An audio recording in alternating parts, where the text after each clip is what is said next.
He stumbled to a 27 from 29 balls before he cut loose. And boy, did he show what he's capable of. If this were the first or the second time or first or the second game of the season for KKR, I would have had no hesitation in talking of the manner in which they fought at different times during the game. And their chances of making their playoffs are as bright as my chances of getting signed up as Ethan Hunt in the next Mission Impossible movie. Much like has been the case in the previous games, KKR made glaring mistakes, and the biggest of them was to do with green. Which is why Ajinkya Rahane made some sense when he said in his post-match interview. Now, coming back to Rahane and captaincy, I know there's some talk about whether he might get replaced in the middle of the tournament. And the only issue here is that the only viable option KKR have is wise. Like the mystery in his bowling is still intact. Like he's a new 24-year-old having just made his debut. Yesterday in a chase of 180, he finished with figures of 1 for 28 from his 4 overs. And for the second time in this tournament, Ajinkya Rahane decided to bat first after winning the toss. But this time, at least, there was no bad weather in the offing. So the decision wasn't quite panned by the commentators. Also, they had lost a lot of matches, so they were trying out different things.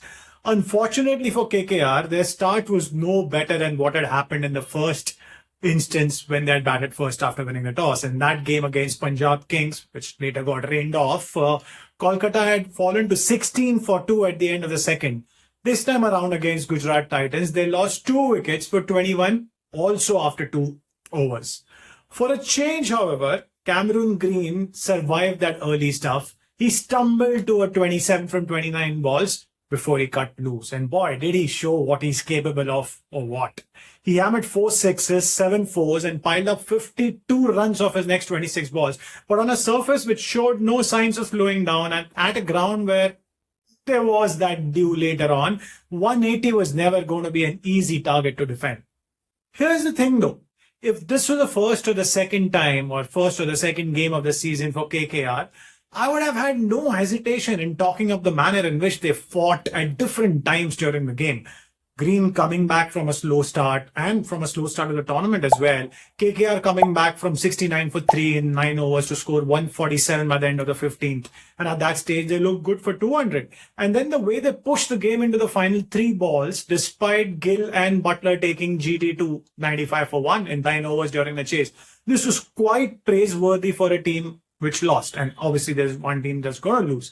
Unfortunately for KKR, this isn't the first or the second time that they have lost in this season. They're now on 5 defeats from 6 matches. And their chances of making their playoffs are as bright as my chances of getting signed up as Ethan Hunt in the next Mission Impossible movie. It's possible, but not probable.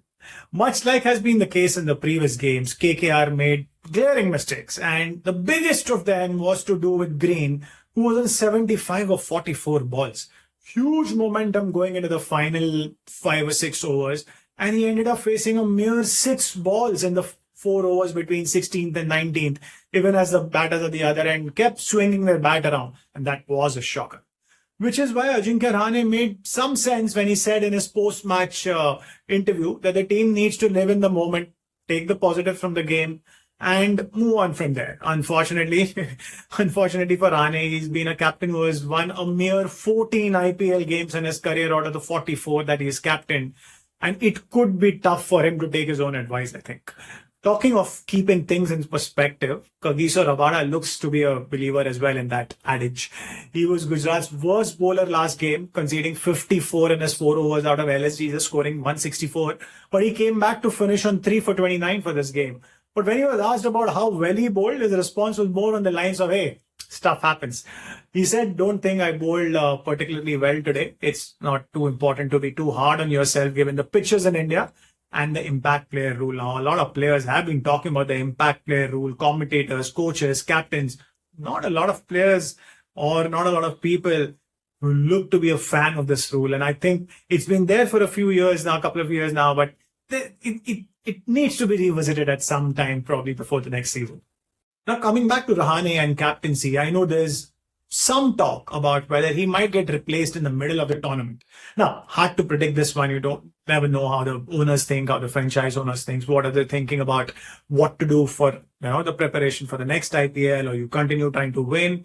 And the only issue here is that the only viable option KKR have is vice captain Rinku Singh. Now, challenge for KKR is that Rinku himself is battling form. He's looked out of sorts. He's not scored a lot of runs. Earlier in the tournament, he was also pushed up to bat earlier than usual. And he, in the last 3 innings, has scores of 4, 6, and 1. And it's not just the near form, not to mention there's a T20 World Cup in which he did not do too much of note either. And if one were to include his efforts in the previous 2 IPL season, he's shown modest returns. On the other hand, having watched him lead Meerut Mavericks in the UP T20 League, he gave me a sense of being on the top of the tactical aspect of the game for sure. Now, obviously, it's one thing captaining a team in a state league and quite another to do that in a cauldron of the IPL with overseas players involved, coaches to interact with, and handle all these things. But they would never know till they obviously try them out.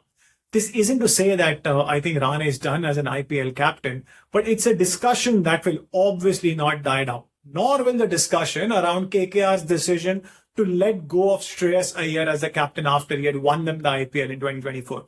The Iyer discussion is probably not in the scope of this video. We'll probably do another one for that. But the questions now will be asked even more so about Iyer's dismissal, given how poorly KKR have performed in successive seasons since he departed. Also, there's a matter of the franchise owners needing to admit this, that they messed up if they were to switch captains in the middle of the season, that they were probably wrong in appointing Rahane in place of Iyer. So there's that too that they might have to think about it. Lastly, a word on Sunil Narine, who's a month shy of celebrating his 38th birthday. But he bowls like the mystery in his bowling is still intact. Like he's a new 24-year-old having just made his debut.